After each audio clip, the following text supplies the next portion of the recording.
To grow secretly. आजको यो भिडियोमा हामी नेपाल रिइन्स्योरेन्स कम्पनी लिमिटेड यानि कि एनआरआइसी को बारेमा टेक्निकल एनालिसिस गर्नेछौँ। ओके, सो लागौँ हाम्रो चार्टतिर। ओके, सो यो चार्टहरू जुन राख्नु भएको छ यो चाहिँ एचडिएचपिसी को, यसको बारेमा अलरेडी नै मैले भिडियो बनाएर पोस्ट गरिसकेको छु। इफ हजुरहरूले हेर्नु भएको छैन भने प्लिज चेकआउट गर्न सक्नुहुन्छ च्यानलको पेजमा, र माथि म आई बटनमा र तल डिस्क्रिप्सनमा पनि लिङ्क हालिदिन्छु है, त्यो चेकआउट गर्नु होला। यसमा चाहिँ मैले नेप्से र एचडिएचपिसी को बारेमा दुइटैको कुरा गरेको छु है। सो हरेक भिडियोमा म नेप्सेको बारेमा अपडेट दिनै रहेको हुन्छु। सो तपाईँहरूले सब्सक्राइब गर्नुभयो भने तपाईँहरूले आइडिया हुन्छ मैले कसरी एनालिसिस गरिरहेको छु, कसरी मेरो एक्युरेसी कतिको छ होइन, मैले भनेअनुसार कसरी हिँड्दैछ भनेर त्यो हजुरहरूले आइडिया पाउन सक्नुहुन्छ क्या है। ओके, सो यो टेक्निकल एनालिसिस चाहिँ प्योरली प्राइस एक्सनको बेसमा हुन्छ है। सो म कुनै पनि इन्डिकेटरहरू होइन, जस्तो कि आरएसआई एमएसिडीहरू के युज गर्छन् मान्छेहरूले, बोलिजन ब्यान्डहरू होइन, त्यस्तोमा चाहिँ मलाई त्यति धेरै विश्वास चाहिँ लाग्दैन। म जस्ट चाहिँ प्राइसले हेर्छु, प्राइसलाई हेरेर चाहिँ होइन, प्राइसको मुभमेन्टले हेरेर ट्र्याक गरेर होइन, डिमान्ड सप्लाई कहाँ छ, किनकि यो गेम भनेको के हो त, डिमान्ड सप्लाईको गेम हो होइन। सो त्यो सब कुराहरूले एनालाइज गरेर एउटा मार्केटको ओभरभ्यू तपाईँहरूको अगाडि चाहिँ म प्रेजेन्ट गर्छु है। सो अलिकति डिफ्रेन्ट तरिका छ मेरो चाहिँ, सो अलिकति ध्यान दिएर हेर्नु होला, एकदम इम्पोर्टेन्ट कुराहरू चाहिँ भन्छु है। सो अगाडिको भिडियोहरू जस्तो नै चाहिँ सुरुमा म नेप्सेको बारेमा कुरा गर्छु है त। ओके, सो लागौँ हाम्रो नेप्सेको चार्टतिर है। सो यो चार्टहरू त मैले अलरेडी नै कुराहरू चाहिँ गरिरहेको छु है।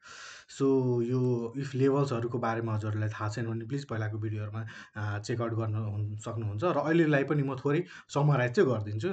हरेक भिडियोमा समराइज गर्ने नै गरेको छु, सो यो भिडियोमा पनि म समराइज गरिदिन्छु। Okay fine. सो वैशाख 1 गतेको हाम्रो क्लोजिङ प्राइस हेर्नुहुन्छ भने 2662 रहेको छ है।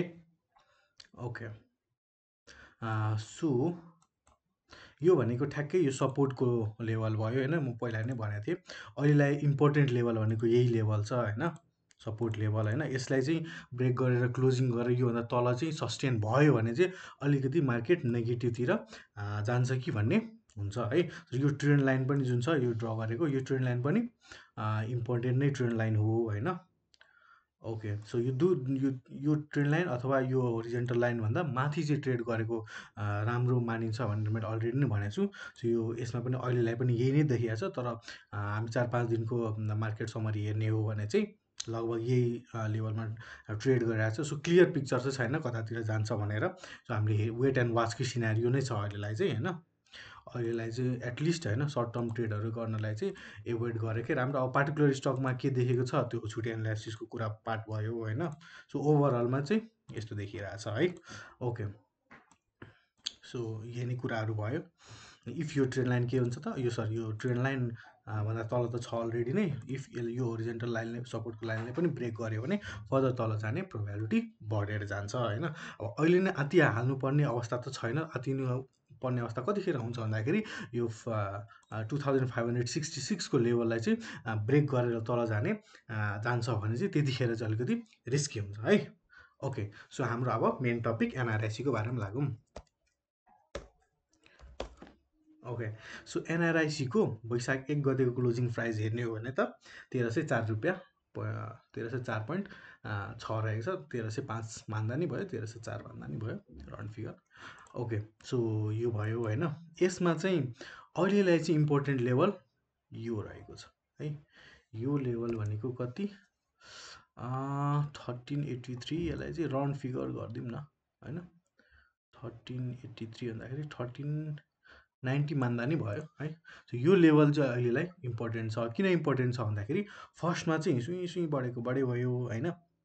यो प्राइसदेखि चाहिँ तल आयो है, बुझ्नु कुरो, ठ्याक्कै यो प्राइसदेखि तल आयो, फेरि यो प्राइस निर गयो, तर यसलाई ब्रेक गर्न सकेन। द्याट मिन्स यहाँ के छ त, सप्लाई छ, यहाँ चाहिँ सेलरहरू बढी छ है। त्यही भएर यहाँ आउने बित्तिकै एकदम मार्केटले पुस गरिरहेछ तलतिर। सो यो कुरा बुझ्नुपर्छ कि यो साइकोलोजी हो क्या मार्केटको, बुझ्नुभयो। यहाँदेखि किन, यहाँदेखि ल सपोज यहाँ गयो होइन, ल एउटा पिक लगायो, ठिक छ, विच इज फाइन होइन। तर फेरि यो लेभलमा प्राइस जाँदाखेरि यहाँ प्राइस रिजेक्ट किन भइरहेछ त भन्दाखेरि कुरा त्यही हो होइन।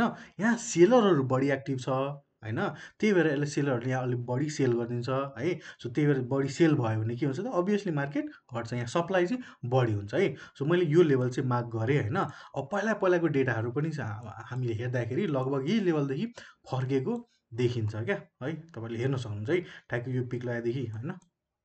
मैले त यो लाइन मात्रै एउटा होरिजेन्टल लाइन ड्र गरेँ नि त हो, सो पास्ट डेटासँग पनि म्याच भयो क्या। बुझ्नु कुरो, यो लेभलदेखि झऱ्यो, फेरि यही लेभलमा ट्रेड भएर हल्का माथि गएर सस्टेन भएन र तल झऱ्यो है। सो यो लेभल भनेको अहिलेलाई एकदम इम्पोर्टेन्ट लेभल छ क्या, बुझ्नुभयो कुरो।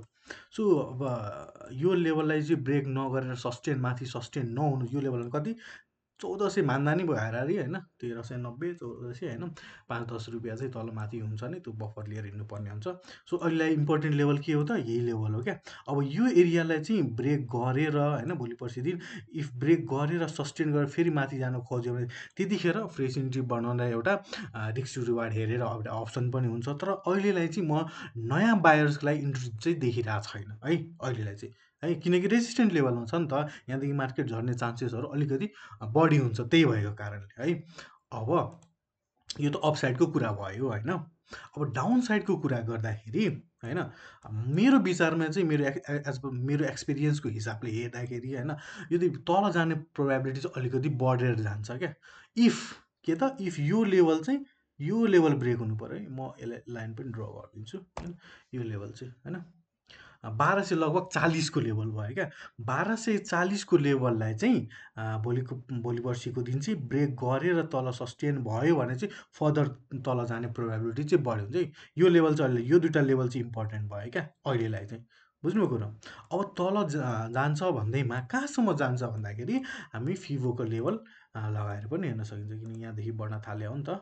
सो यहाँदेखि फिभो लियो भने एटलिस्ट के भन्दाखेरि 50 to 61% जुन यो लेभल छ होइन, यो लेभलसम्म आउने प्रोबेबिलिटी चाहिँ हुन्छ क्या फिभोको लेभलको हिसाबले है। र एउटा कन्फर्मेसन यो भयो।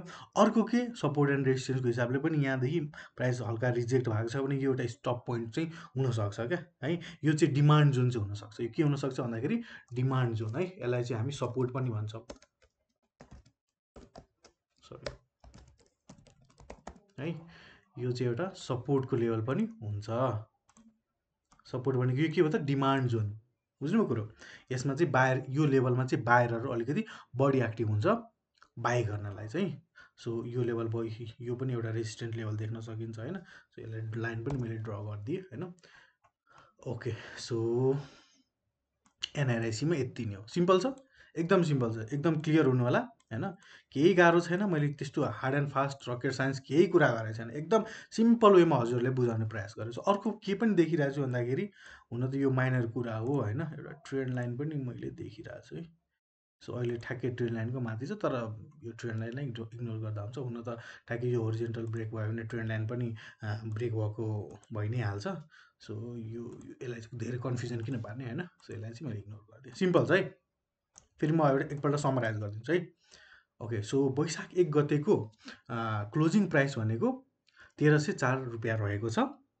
सो इफ यो लेभल जुन रेसिस्टेन्ट लेभल मैले मार्क गरेँ 1300 लगभग 90को लेभल, इफ यो लेभललाई चाहिँ ब्रेक गरेर सस्टेन भएर माथि जान खोज्यो भने चाहिँ फर्दर माथि जाने प्रोबेबिलिटी बढेर जान्छ।